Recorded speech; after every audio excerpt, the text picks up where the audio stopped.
यदि हम दूसरों को भगवान की भावना में देखें कि सब में हम आध्यात्मिक उत्तर है, क्योंकि ना हम प्रेसिडेंट रहे ना हमको उसका ज्ञान है, हम तो आध्यात्मिक है, तो आध्यात्मिक उत्तर देते हैं कि आप यदि बैंक में हो तो आपके पास लोग आते हैं, आपका जो कर्तव्य है ईमानदारी से उसे आप जानते हैं, अपने विषय को, आप जिस भी पद में हैं अपने पद का आपको ज्ञान है कि इस पद के द्वारा समाज की लोक सेवा इस तरह से इतनी हो सकती है।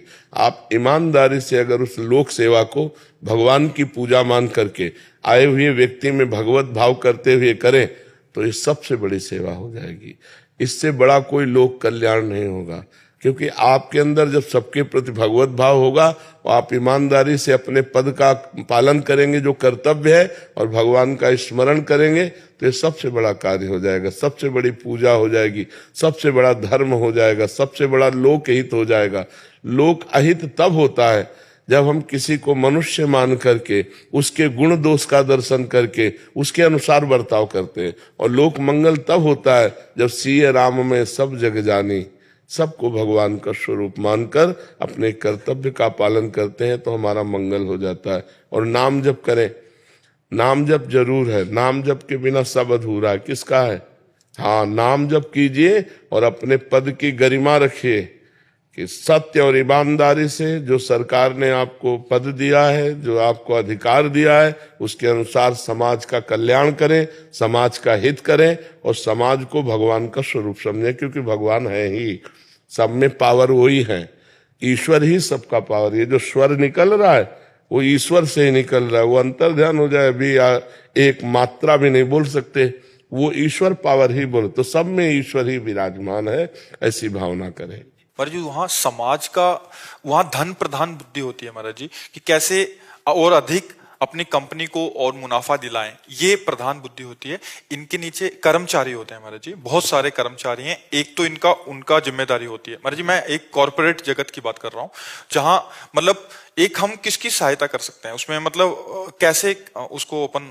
असली बात, इनके विषय का हमको ज्ञान हो तो फिर हम इसका वर्णन करें।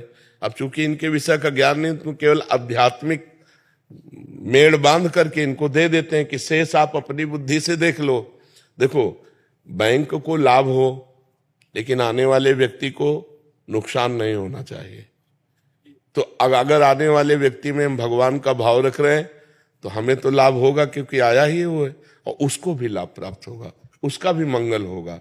केवल हम अगर अपना लाभ देखेंगे तो सामने वाले की हानि निश्चित हो जाएगी, सामने वाले का लाभ देखेंगे तो हमारा भी लाभ हो जाएगा और उसका भी लाभ हो जाएगा।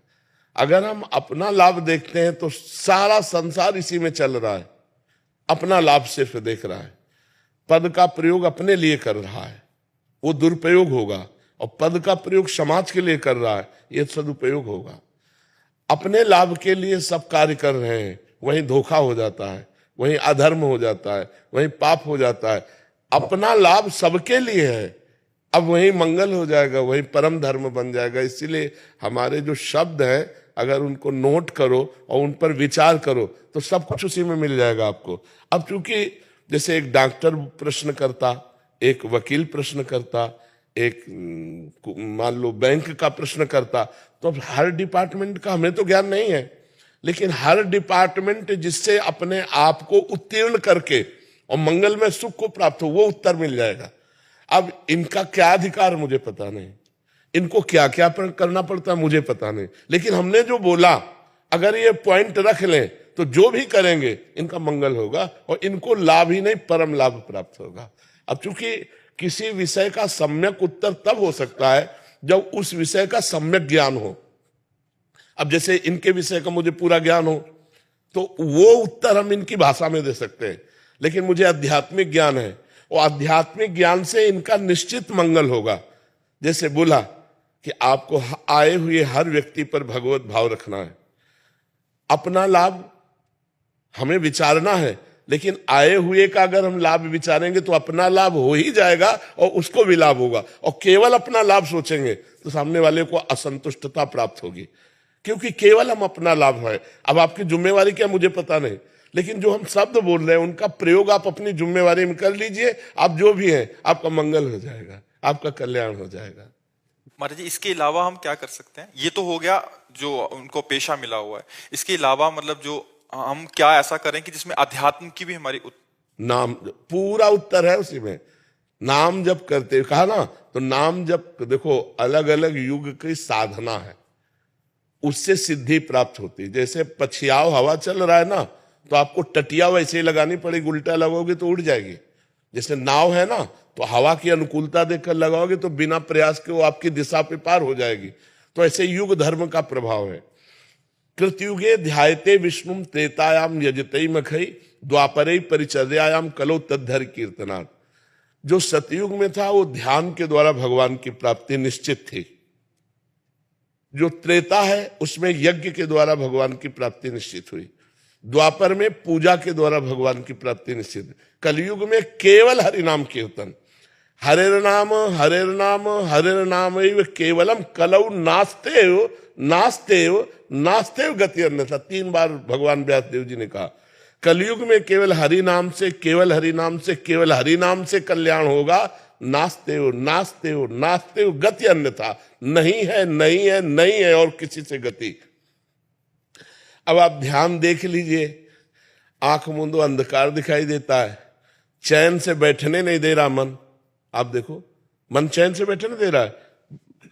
जैसे बंदर शाखा प्रशाखा पे कूदता रहता है, ऐसे ये मन कूदता रहता है। थोड़ा एकाग्र होके देखो इसको, ये गया वो गया, बंबई कलकत्ता, एक सेकंड में कहां से कहां भाग रहा है, तो ध्यान कैसे लगेगा।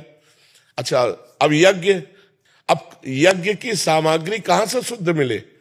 अच्छा, अनाज, कोई भी अनाज ऐसा आपको नहीं मिलने वाला जिसमें खाद ना पड़ी हो और केमिकल ना छिड़का गया हो, ये यज्ञ लायक है नहीं। तो जो हमारे ऋषियों ने निश्चित किया कि त्रेता में यज्ञ।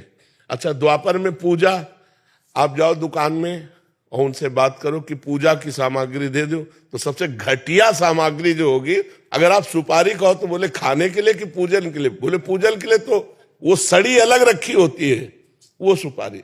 पूजा की सिद्धि नहीं होने वाली। एक कलयुग केवल नाम आधारा। इसीलिए हम सबके प्रश्न में उत्तर में एक औषधि जरूर देते, नाम जप करो, भगवान का नाम जप करो, इससे परम मंगल होगा। देखो, राम राम नहीं कह पाते थे, मरा मरा कहा तो ब्रह्म ऋषि हो गए। तो क्या हम राधा राधा रटकर, कृष्ण कृष्ण रटकर भगवान को नहीं प्राप्त कर सकते। अपने पुत्र के बहाने नारायण बुलाया तो परम पद मिल गया अंतिम समय। हम जानबूझकर नारायण नारायण कहेंगे तो क्या हमारा कल्याण नहीं हो जाएगा। तो कलयुग केवल नाम आधारा, सुमिर सुमिर नर उतरे पारा। अपने कर्तव्य का ज्ञान पदाधिकारी को होता है, किसी भी डिपार्टमेंट में हो। अगर हम भय और प्रलोभन का त्याग कर अपने पद के कर्तव्य का पालन करें और नाम जप करें तो भगवत प्राप्ति हो जाएगी, कोई भी हो। भगवान ने अर्जुन जी को कहा मामनुस्मर युद्ध च, युद्ध रूपी कर्तव्य करो, मेरा स्मरण कर। तो अपने कर्तव्य का एक विद्यार्थी को भी ज्ञान होता है, अपने कर्तव्य का एक टीचर को भी ज्ञान होता है। ऐसा नहीं कि ज्ञान नहीं होता है, मुझे क्या करना है ये ज्ञान होता है, लेकिन हम भय या प्रलोभनवश अपने कर्तव्य को भूल जाते हैं और भय प्रलोभन के प्रवाह में बह जाते हैं, तो अधर्म हमसे हो जाता है। वही बात इस सखी को कहा, अपने कर्तव्य का पालन करो और नाम जप करो और समय में भगवान की भावना करो। इससे लोक में तो उन्नति होगी, परलोक आपका बन जाएगा, भगवत प्राप्ति आपकी बन जाएगी।